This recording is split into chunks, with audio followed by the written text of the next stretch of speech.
no voy a decir que es conmovedor, porque no sé si llega a tanto, pero sí que venía con una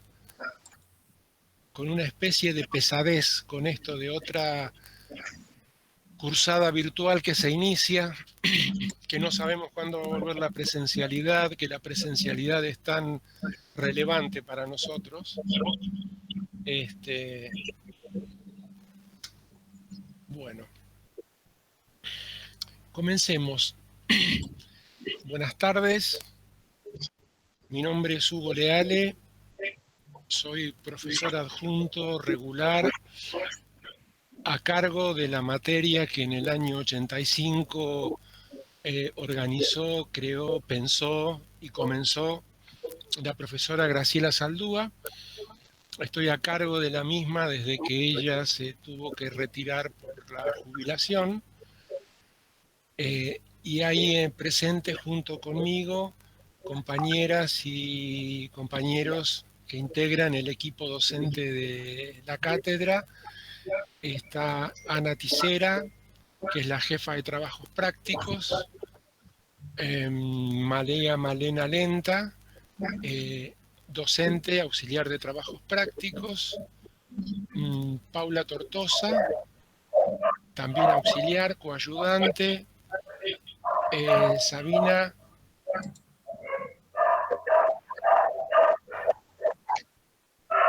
no son mis perras, no son mis perras las que están ladrando, aviso. Sabina Sotner, recientemente incorporada, Valeria Pipo, compañera también docente de la cátedra, Alexis Cerantes, que es el responsable técnico de buena parte de las actividades que hacemos en la materia, además de quienes estamos presentes, Belén Sopranzi, Roxana Longo, Rosana Peirano, Verónica Veloso,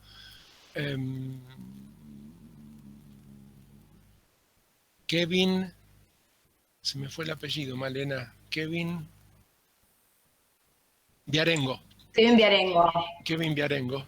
¿Quién me falta?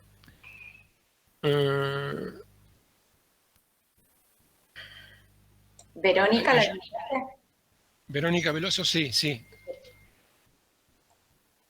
Ayuda, compañeras, compañeros, ¿quién me falta? ¿Hay alguien?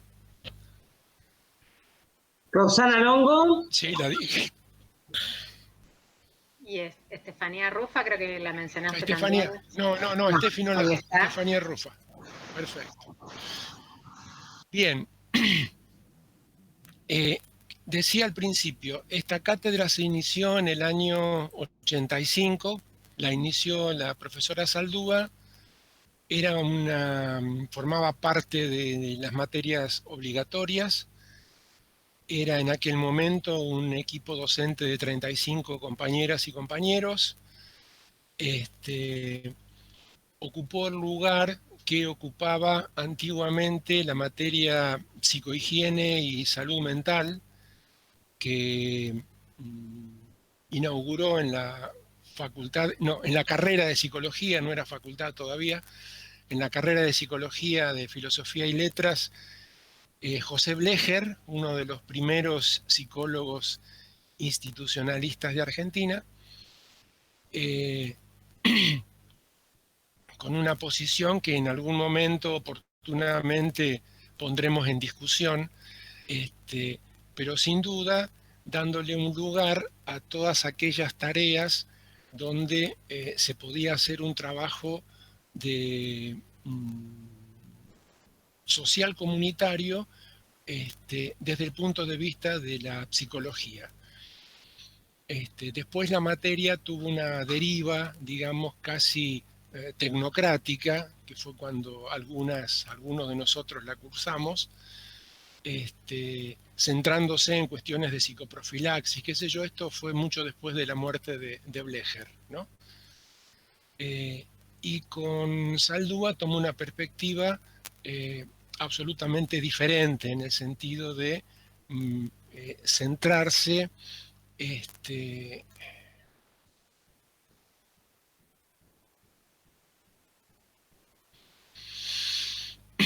centrarse no en los procesos biológicos o médicos, como eran todas las cuestiones de la psicoprofilaxis que se planteaban, sino en todos aquellos procesos donde está integrado también y se ponen en manifiesto las cuestiones que ocurren en el orden social.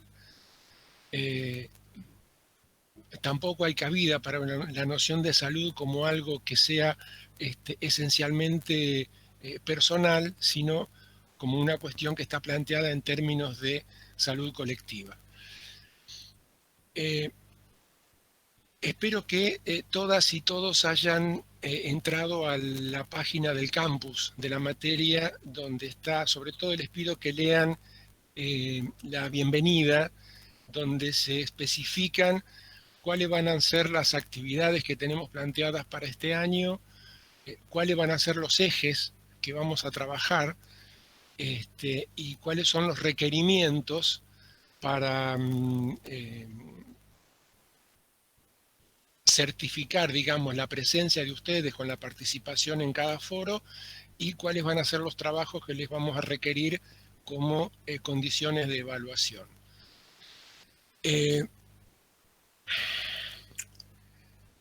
Yo les decía, comenzamos un segundo año pandémico y la pandemia nos pone negro sobre blanco otra vez cuáles son las cuestiones en las cuales nuestra perspectiva de pensar los conceptos de psicología preventiva pueden servir o pueden ponerse a prueba en este momento. Creemos que la pandemia pone en tensión todo el cuerpo social, todo el sistema social. Se evidencian cuáles son las falencias, cuáles son las dificultades.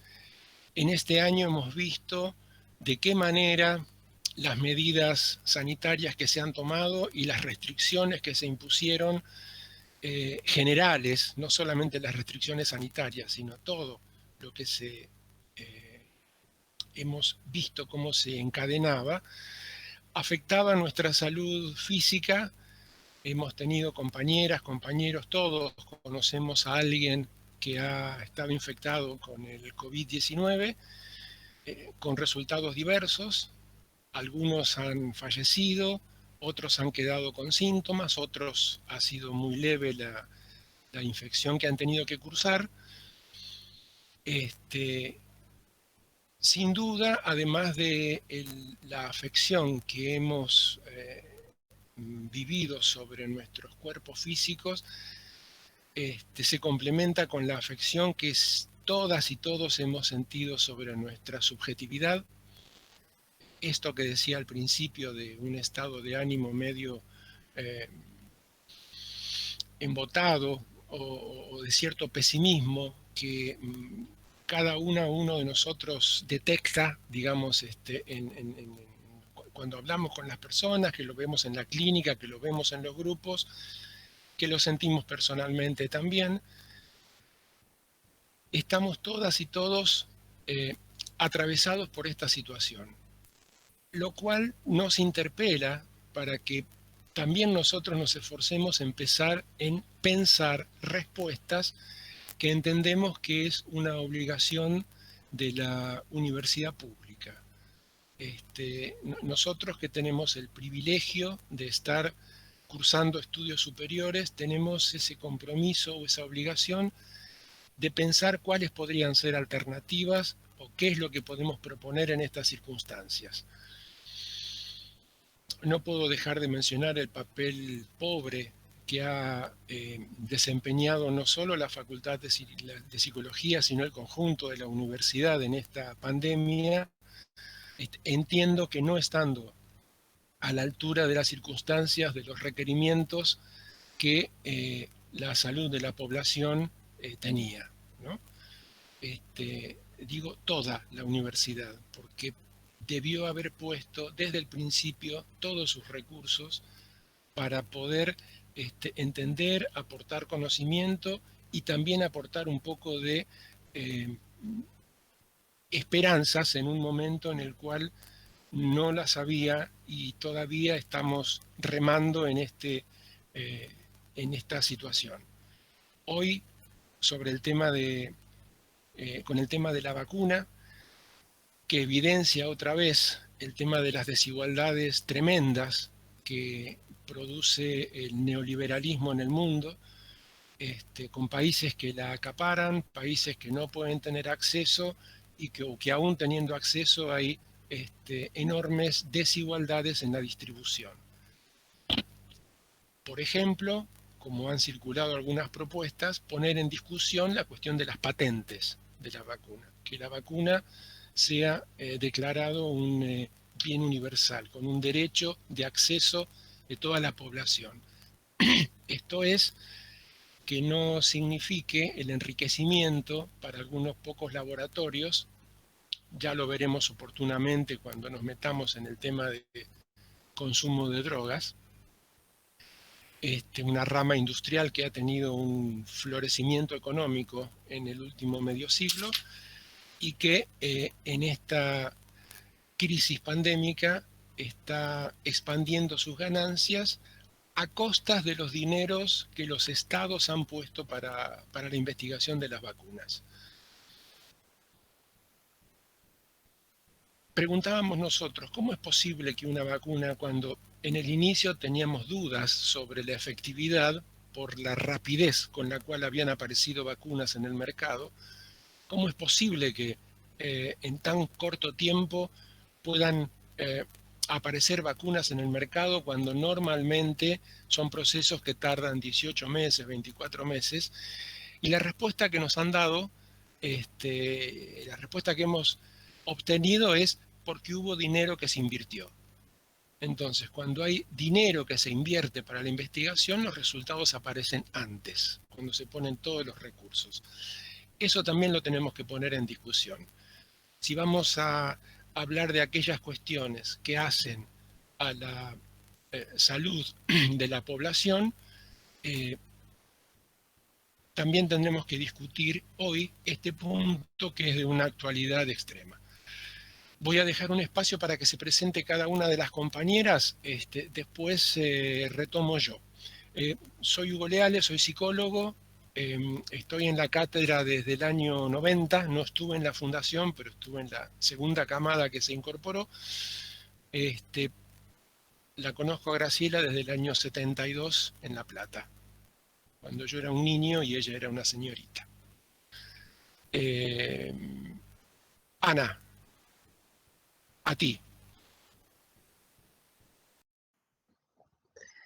Bueno, yo soy Ana Ticera, les doy la bienvenida a este nuevo cuatrimestre virtual en una modalidad a la que fuimos forzados por esta situación pandémica que nos ha puesto a pensar nuevas maneras de transmitir esta propuesta de cátedra.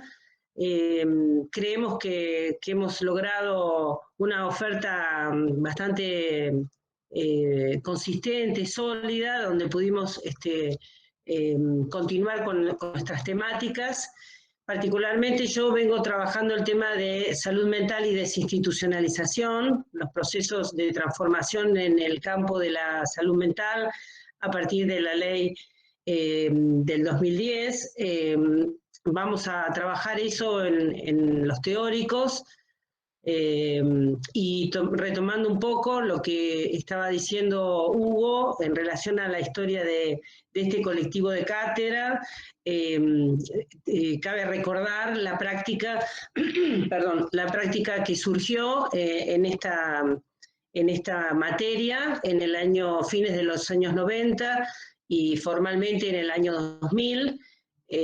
Una práctica que se desarrolló en la provincia de Río Negro durante una cantidad de tiempo que pudimos sostenerla hasta que circunstancias desafortunadas impidieron que continuemos con la cursada, pero que fue y sigue siendo una experiencia única. No hubo otras prácticas que se desarrollaran en una provincia, en otro ámbito que tan lejano como el que nosotros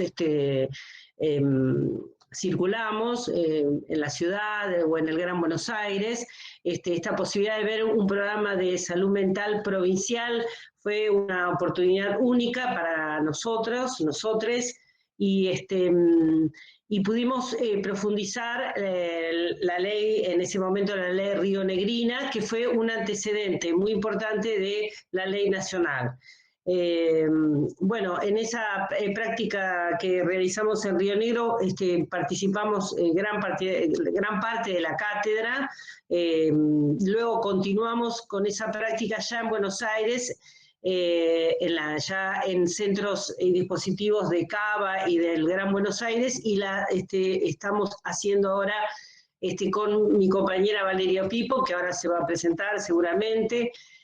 Otras integrantes de la cátedra han participado, como Estefanía Rufa, que fue integrante del Frente de Artistas, que es también un dispositivo amigo con el que solemos tener vínculos, y bueno, vamos seguramente a reencontrarnos con ustedes con el módulo que tiene que ver con salud mental,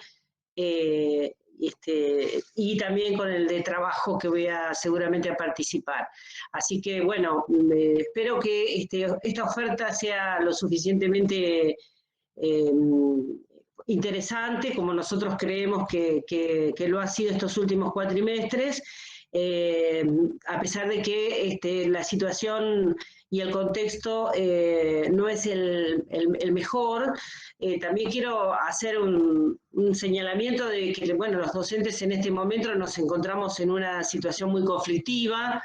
Va a haber seguramente medidas de fuerza, asambleas.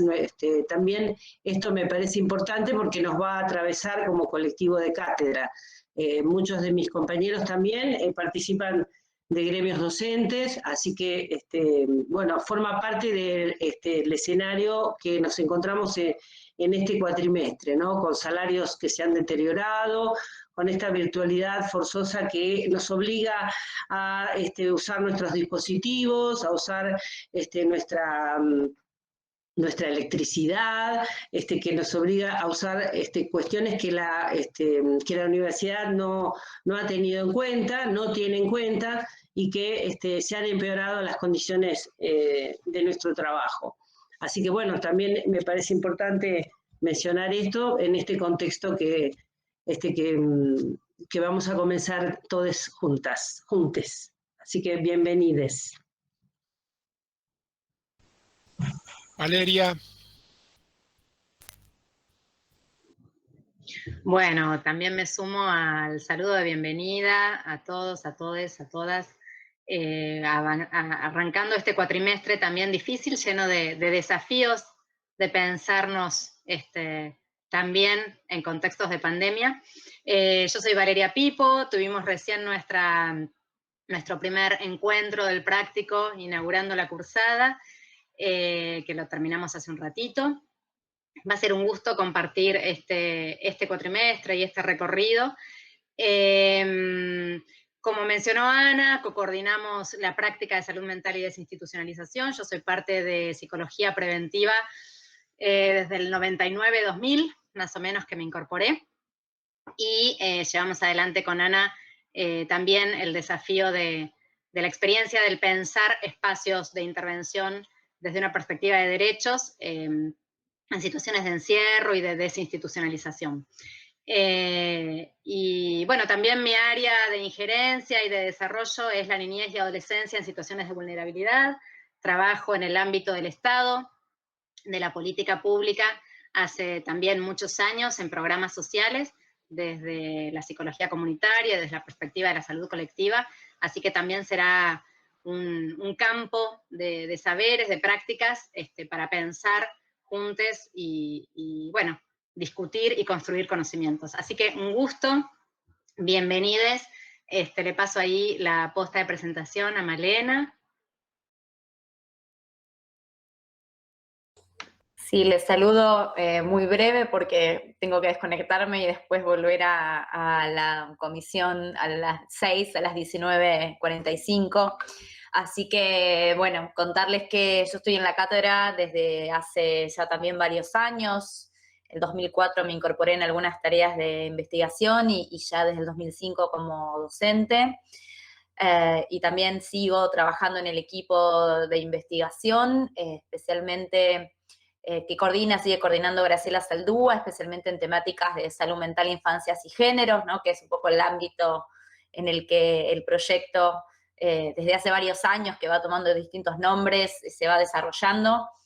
Con la interacción de estas temáticas, siempre pensando la lógica de la salud colectiva, de la prevención crítica, de la exigibilidad de derechos, con distintos colectivos de trabajadores y trabajadoras del campo de la salud y de la salud mental, y también con les usuarios de los distintos servicios, programas, los diferentes ámbitos con los que trabajamos. También participo en el programa de extensión que coordina Hugo Legale, realizando de alguna manera articulada también con el ámbito de la investigación, diferentes intervenciones con colectivos, muchos de ellos de trabajadores y trabajadoras, pero también con distintos movimientos sociales y distintos sectores que nos convocan a trabajar en el campo de la prevención.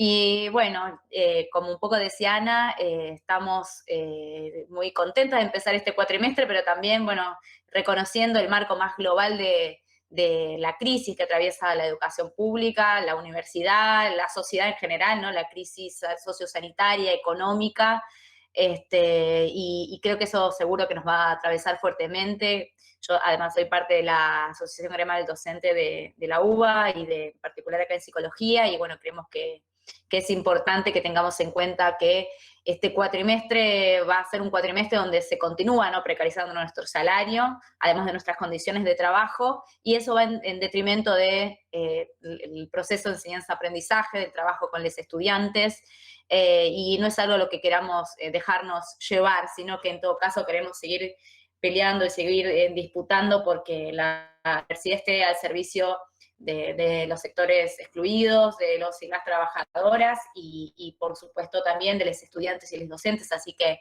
seguro que eso va a ser parte de lo que nos atraviesa este cuatrimestre. Bueno, no la hago más larga, yo ya me voy a desconectar un ratito y después nos vamos a ver más tarde.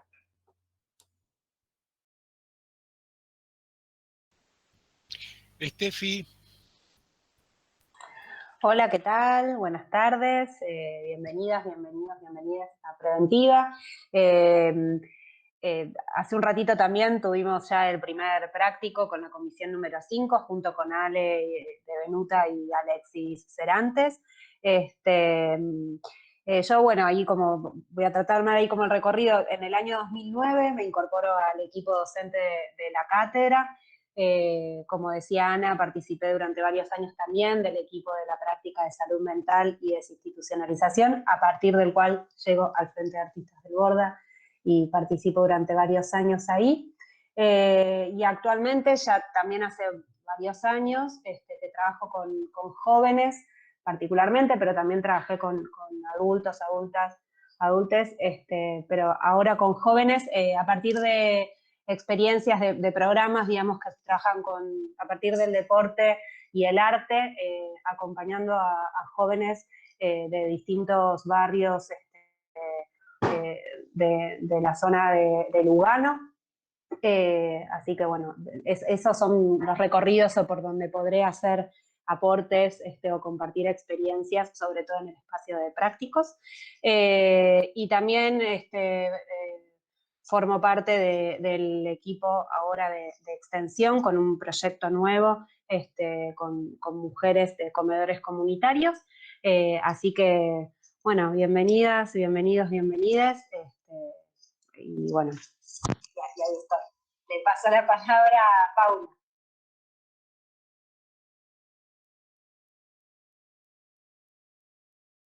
Hola a todos, todas, todes. Yo soy Paula Tortosa, soy coayudante preventiva, estoy hace varios años, también formo parte del equipo de investigación. Estoy en la Comisión 4 con Vero Veloso los miércoles, así que nos vamos a estar encontrando en el futuro. Y también, bueno, por estos espacios.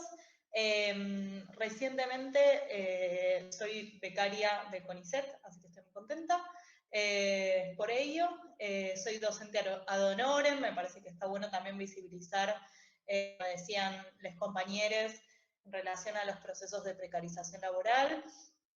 Y aún más, bueno, en estos espacios, ¿no?, que se sostienen ad honorem por el honor o por otros intereses que no son remunerados o reconocidos como trabajo y como se corresponde. Así que bueno, los vamos a estar acompañando, esperamos que tengan una muy buena charla y bueno, le paso la posta. Bueno, no veo quién más está, así que la Gabriela. Sabrina, ahí. Sabrina, sí. Sabrina, no Sabina. Que no es Sabina, yo buscaba Sabina. Todo un honor, no, todo un Sabrina, honor igualmente. Bueno, Sabrina Sotner es mi nombre, me sumo este cuatrimestre muy contenta a la cátedra. Voy a estar en la comisión número 6 junto a Malena y Kevin. Y bueno, en realidad debutando como estudiante y sumándome, digamos, en este proceso, digamos, de enseñanza-aprendizaje y como par, en realidad, de compañeros que están estudiando y debutando en este proceso. Así que nos veremos luego también en la comisión a las 19:45. Ana comenzó diciendo que teníamos una oferta y esto es la última adquisición para ver si se tientan ustedes, gente también que recién se puede incorporar a la cátedra. Abrimos espacios, digamos, además del espacio de docencia que es la cátedra, como decía Malena, tiene un espacio de investigación que lo sigue coordinando la profesora Graciela Saldúa, un espacio de extensión que lo coordinamos Malena y yo, y hay un proyecto nuevo, como mencionó recién Steffi, que es para trabajar con compañeras de comedores comunitarios en la capital y en el Gran Buenos Aires. Va a ser decidimos hacer una presentación, digamos, no va a ser es un teórico de bienvenida, digamos. Igual queremos puntuar algunas cuestiones que me parece importante. Remarco el tema de que lean la información que está en el campus virtual en relación a cuáles son las condiciones de la cursada, cómo les pedimos que sean las participaciones. Igual los docentes les van a ir explicando esto en cada uno de los prácticos. Pero como siempre se suscitan algún tipo de confusiones, cuanto antes entren y lo lean, las podremos evacuar justamente. Yo decía, estamos atravesados por la pandemia, ¿no? Me quiero permitir leerles algo que escribió Mario Peceni, que es un investigador de sociales del Instituto Gino Germani de Ciencias Sociales, una parte de lo que él llamó Tiempos Sombríos, que está en la revista Pensamiento Universitario en el número 19 de octubre del año pasado, ¿sí? Dice, estos tiempos que vivimos pueden calificarse de tiempos sombríos, tiempos de oscuridad. Evoco la expresión que Hannah Arendt retoma de Bertolt Brecht para referirme a la incertidumbre vital que caracteriza el contexto de nuestras vidas, nuestro trabajo y nuestras universidades. Hace casi 4 décadas, Lechner, en el año 86, analizó cómo la incertidumbre plantea un problema para las democracias. Hay épocas de certezas, sean firmes o falsas, y épocas de dudas. En nuestro tiempo, la tendencia apunta a un desencanto radical, llegándose a identificar la democracia con la incertidumbre. El orden democrático nace de la secularización y por tanto no reconoce un fundamento trascendente. Secularización es cuando las monarquías y la religión pierde el poder hegemónico que tenía sobre las sociedades. Entonces, el orden democrático no reconoce un fundamento trascendente, no es Dios, fuente de toda razón y justicia.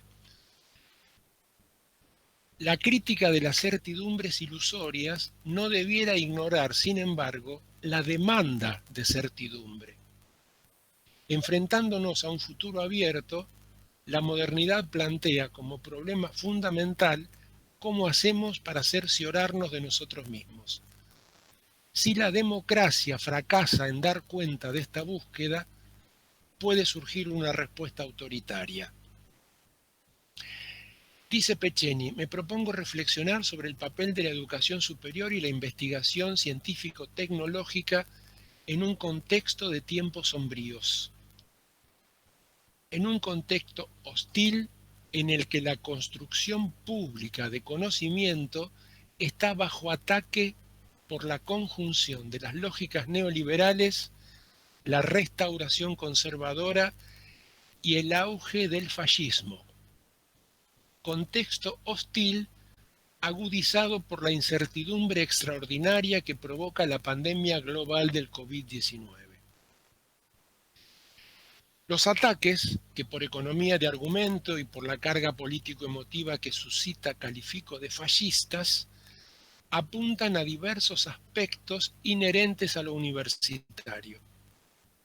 Su carácter público, su apuesta por las evidencias y el conocimiento, es decir, por la verdad empírica fundamentada y la argumentación lógica, planteo asimismo que algunas lógicas que producen malestar en el seno de nuestra vida universitaria no provienen de afuera, sino que resultan de una dinámica en la que nos envolvemos nosotras, nosotros mismos.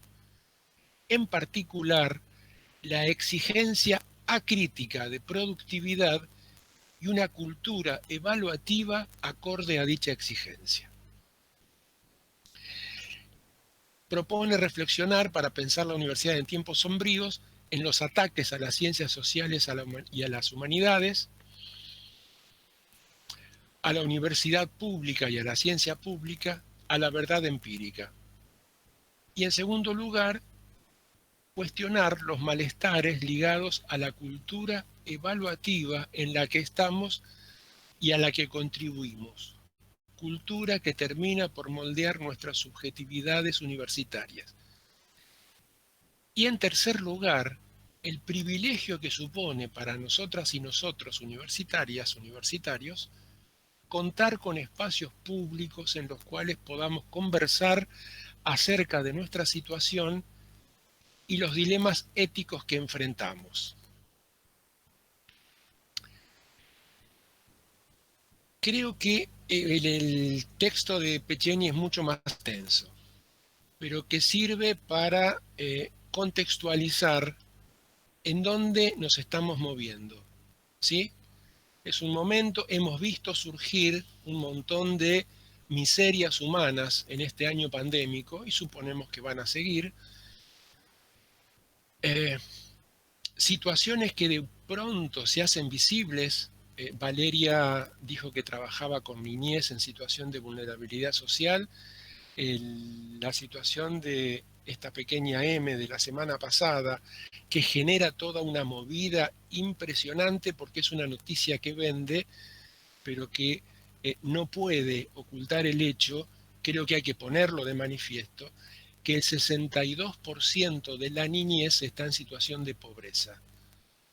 Digo, esto es una situación gravísima que tiene que pesar sobre nosotras, nosotros, que como decía Tato Pavlovsky, recibimos las proteínas necesarias para poder llegar a pensar y estar generando conocimiento en una universidad pública. Él decía, preocupadísimo, lo conocen o han oído hablar de Tato Pavlovsky, psicodramatista, ¿sí? Se está creando una subraza humana en las villas miserias. La pobreza impide que una cantidad enorme de nuestra población reciba las proteínas necesarias para que el cerebro, para que las neuronas tengan sustento biológico como para poder funcionar. 62% de la niñez está hoy en situación de pobreza. Una línea que puede subir o bajar de acuerdo a los ingresos que se reciban, y cuando veamos el teórico de políticas sociales, veremos qué significan las políticas sociales y qué resuelven o qué no resuelven en estas situaciones. Este es un punto que nos parece crítico, que me parece crítico. No lo hemos discutido, la cátedra tiene, digamos, unos temas, ustedes los van a ver en el campus, que tienen que ver justamente con niñez, con trabajo, con género y con salud mental. El otro tema que es urgente, relevante y gravísimo es el tema de la violencia de género, de los feminicidios. Tanto el año pasado como este se viene repitiendo el hecho de casi una mujer o de disidencia de género muerta por día. Esto es, tenemos que pensar seriamente cuál es el aporte que nos compete a nosotras, a nosotros hacer. No es solamente escribir la nota y contar los feminicidios, hacer una estadística de muertes, sino de qué manera metemos los pies en el barro e intentamos nosotros pensar y tratar de aportar en esta dirección algo que pueda servir para resolver, como decía Malena, los problemas que afectan a las mayorías populares. Como lo decía Malena, tomándolo de Baró, creo, ¿no? Si tiene algún sentido la psicología es cómo se ponen los saberes al servicio de las mayorías populares. Estas dos cuestiones, la pobreza y la violencia de género, tenemos que incluirlas nosotros porque entendemos psicología preventiva enmarcada dentro de un modo, una perspectiva de pensar la realidad donde las coordenadas sociales determinan las posibilidades de una persona de acceder o no a los derechos.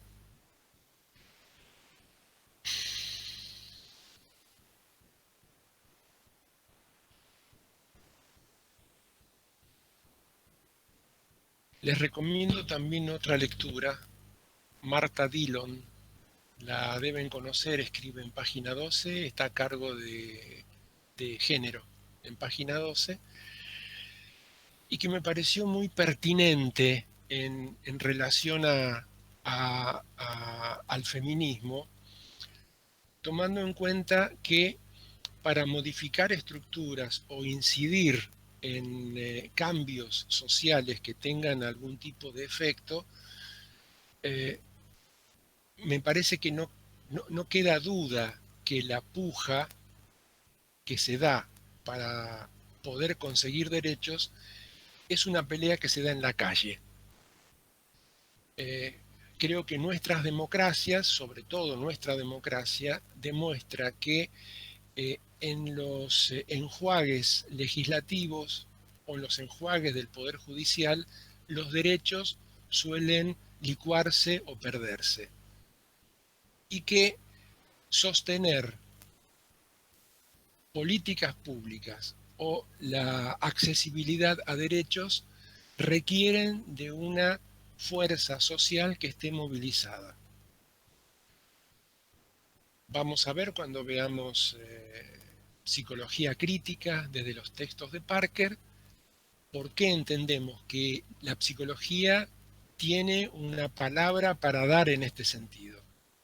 ¿Por qué entendemos que las cuestiones de clase social, las cuestiones de determinación social, las cuestiones de dominio, están incluidos dentro de nuestra perspectiva de salud, y en tanto haya algún sector social movilizado, es posible avanzar hacia subjetividades más autónomas y que puedan tener acceso a mayores derechos.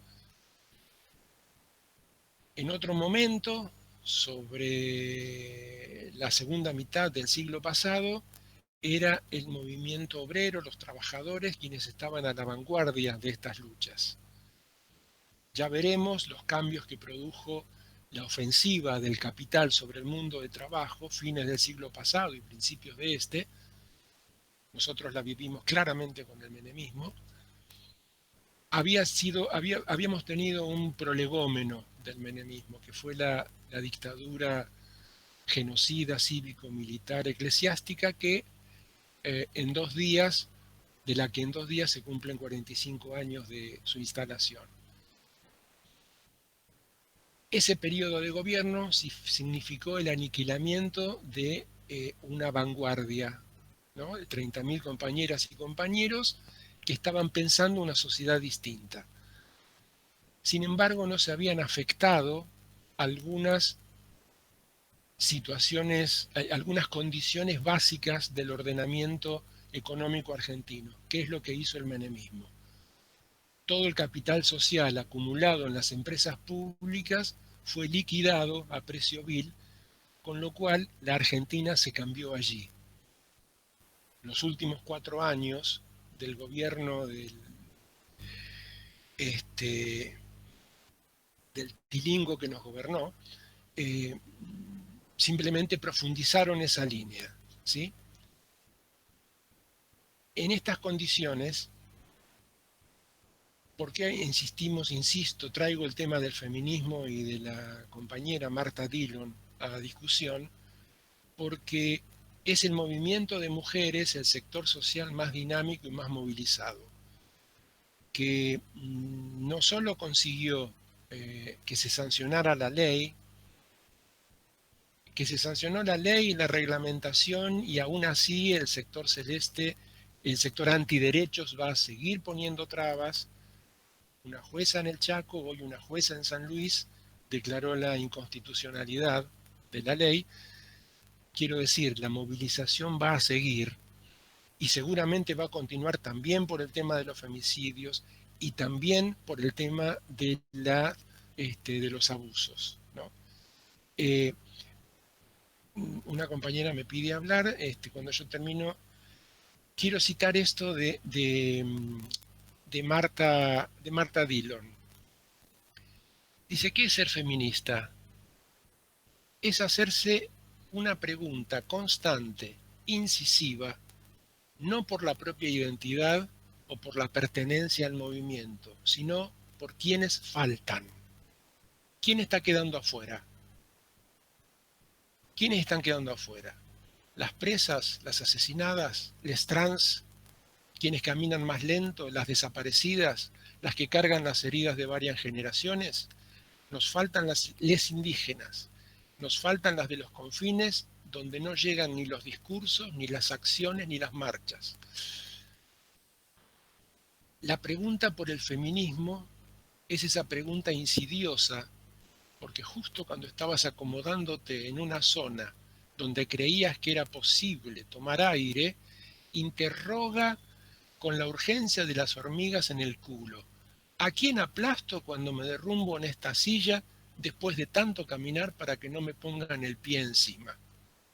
Ser feminista es una incomodidad permanente. Y a mí me parece una definición excelente. Yo diría, pensar también en psicología preventiva debería ser una incomodidad permanente. Debería mantener esta pregunta de ¿quién queda afuera? ¿Quiénes son las que quedan afuera, los que quedan afuera? Bien, bienvenidas, bienvenidos. Hubo una compañera que pidió decir alguna palabra,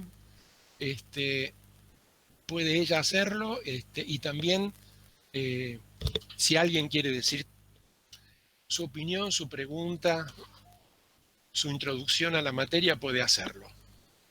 No sé quién fue quien me Hola. había dicho. Acá Sofía. ¿Se escucha? Sí, Sofía, adelante. No, bueno, yo quería en realidad solamente decir unas cosas por todo lo que estaba comentando, que me parece que está muy bueno, muy pertinente a la situación.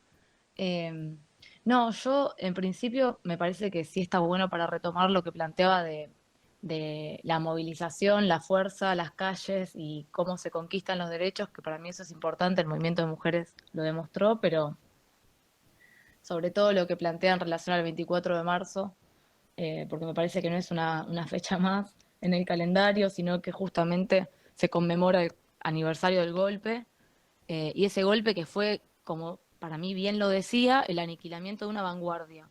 O sea, yo creo que si nosotros también lo tenemos en cuenta, en nuestra facultad también desaparecieron un montón de compañeros, hubo 41 estudiantes que desaparecieron, y me parece que también, o sea, más allá de esa situación, hoy hay muchos hilos de continuidad con ese momento. O sea, la herencia que nos dejó la dictadura es enorme, la precarización de la que hablaban las compañeras docentes es enorme también, es parte de lo que vivimos nosotros los jóvenes. No sé, todavía quedan un montón de nietos por recuperar.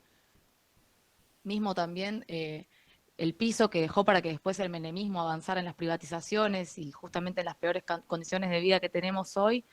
Yo quería también comentarles dentro de eso que la semana pasada hubo una asamblea de estudiantes de psicología autoorganizados que propusieron eso, juntarse a discutir, porque la conducción del centro hoy no lo hace, no propone estos espacios, y una de las mociones que se votó en la asamblea es movilizar el 24 en la columna estudiantil. Yo milito en la agrupación En Clave Roja, nosotros también como parte de la Secretaría de Géneros del Centro de Estudiantes vamos a movilizar. Y eso, la verdad que quería también traer la invitación para todos y todas las que forman parte de la cátedra, los estudiantes, los docentes, de sumarse a la columna, de movilizar también con Encuentro Memoria, Verdad y Justicia. Eh, Nada, en principio era eso más que nada. Gracias. Gracias, Sofía. ¿Alguna otra compañera, compañero, miembro de la cátedra que quiera decir algo?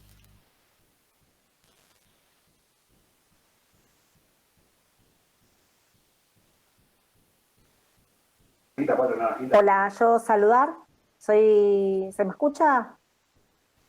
Soy Roxana Longo, también formo parte de este colectivo que forma parte de Preventiva, soy docente y integro también el colectivo Praxis, que bueno, ahí digamos estamos quienes trabajamos en investigación, en extensión, en docencia, también trabajando desde esta perspectiva crítica y acudiendo a la psicología social comunitaria. Creo que la oportunidad también que nos da esta cátedra y transitar por esta materia es aproximarnos a ciertas temáticas muy actuales, vinculadas también a procesos de investigación que nosotras como colectivo Praxis llevamos adelante, por lo cual es también dentro, digamos, de la cursada vamos a estar trabajando formas de intervención, metodologías desde el campo de la psicología comunitaria, que son importantes también para pensar y reflexionar sobre nuestro rol como psicólogas, psicólogos, psicólogues en contextos actuales cada vez más complejos y que ameritan también más compromiso práctico, más compromiso teórico. Así que espero que este cuatrimestre sea un cuatrimestre, sabemos que es particular, pero un cuatrimestre más de diálogo y de construcción colectiva de conocimientos en el campo de la psicología. Así que eso. Gracias, Ro.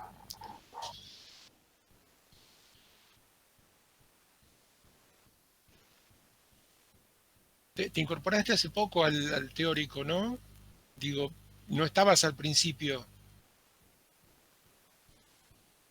Estuve, pero estoy con un teléfono, entonces me parece que es complejo. Estoy con el telefonito. Ahí las cuestiones tecnológicas de la docencia virtual, seguimos con nuestro tema, digamos que es otro de las cuestiones que también venimos pensando, ¿no? Estas nuevas modalidades de trabajo, bueno, tienen diferentes desafíos y lo tecnológico es un desafío como docentes a incursionar, pero también tener buenos materiales es un derecho que nos parece importante seguir exigiendo, ¿no? Sí. Sí, de hecho estamos en una situación de uberización todos los docentes. Se denomina de esta manera el trabajo donde la empresa no pone nada más allá de su plataforma, a donde los clientes llaman, digamos, y los clientes serían ustedes, y nosotros ponemos el auto, la nafta, el seguro, el pago de la patente, las infracciones que cometemos, todo eso corre por cuenta nuestra.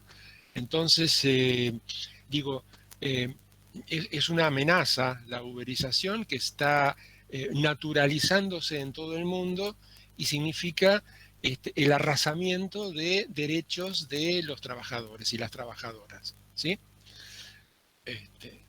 Docentes uberizados. ¿Alguien más quiere decir algo?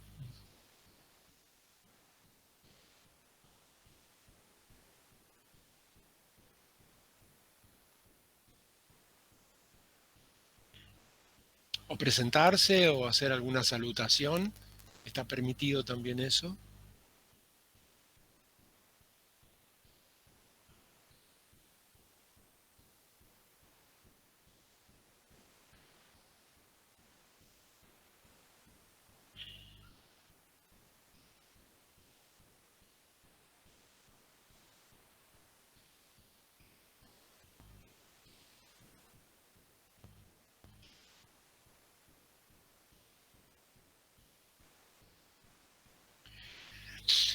Dad palabras al dolor. El dolor que no habla gime en el corazón hasta que lo rompe. Dice Malcolm en el tercer acto de Lady Macbeth. Son palabras de Shakespeare estas.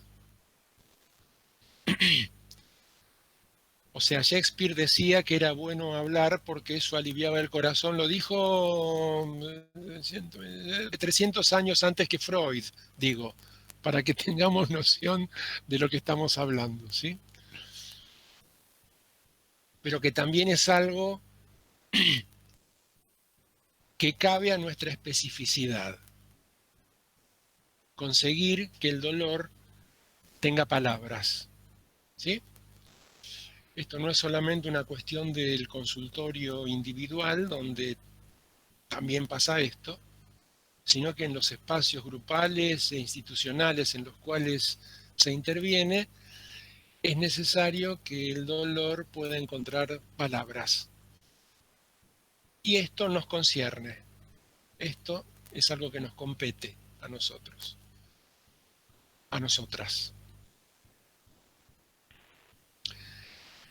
Bien, como presentación ha sido mucho más prolongada de lo que yo creía. Si no tenemos otra cosa, nos encontraremos el próximo lunes. El tema para el próximo lunes, si quieren ir adelantándolo, sé que todas y todos ustedes son aplicados y leen antes de los teóricos y los prácticos cuáles son los temas que vamos a dar para poder participar más activamente en todas las clases, son paradigmas de psicología preventiva. Los distintos paradigmas de prevención va a ser lo que abordaremos el próximo lunes.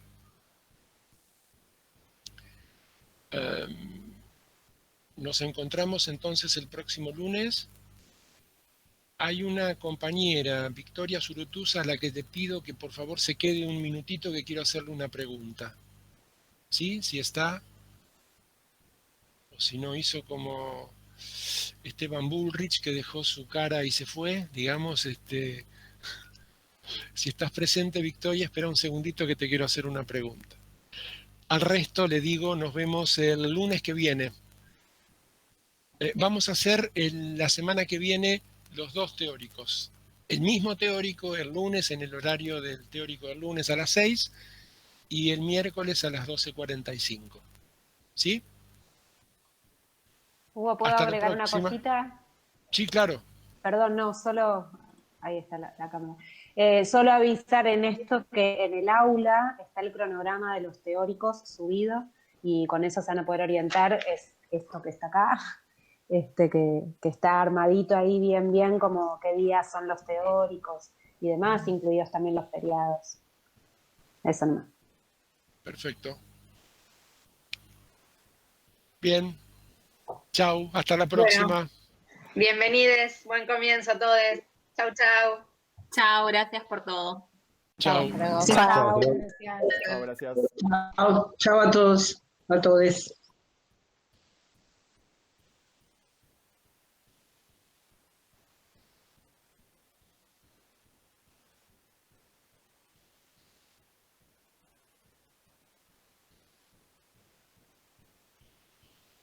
¿Estás allí, Victoria?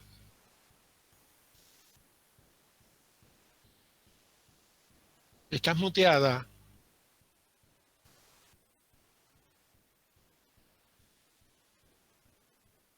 Victoria Zurutuza, estás muteada. Si te desmuteas podemos hablar. Ahí me escuchás. Ahí te escucho perfectamente, sí. Te quería hacer una pregunta, Victoria. Decime. ¿Vos tenés algo que ver con Cristina Zurutuza? María Cristina, que estudió comunicación. No, con una psicóloga que debe tener ahora cerca de entre 70 y 75 años. No, nada que ver. Ah, pues es tu mismo apellido, ¿eh? No, Zurutuza, sí, pero no la conozco. Ah, perfecto. No, porque había sido mi primer psicóloga, digo, por eso es la sobrina, pensaba. No, ¿sabes qué? No. Perfecto, listo. Bueno. Gracias, discúlpame. No, por favor, chao. Chao.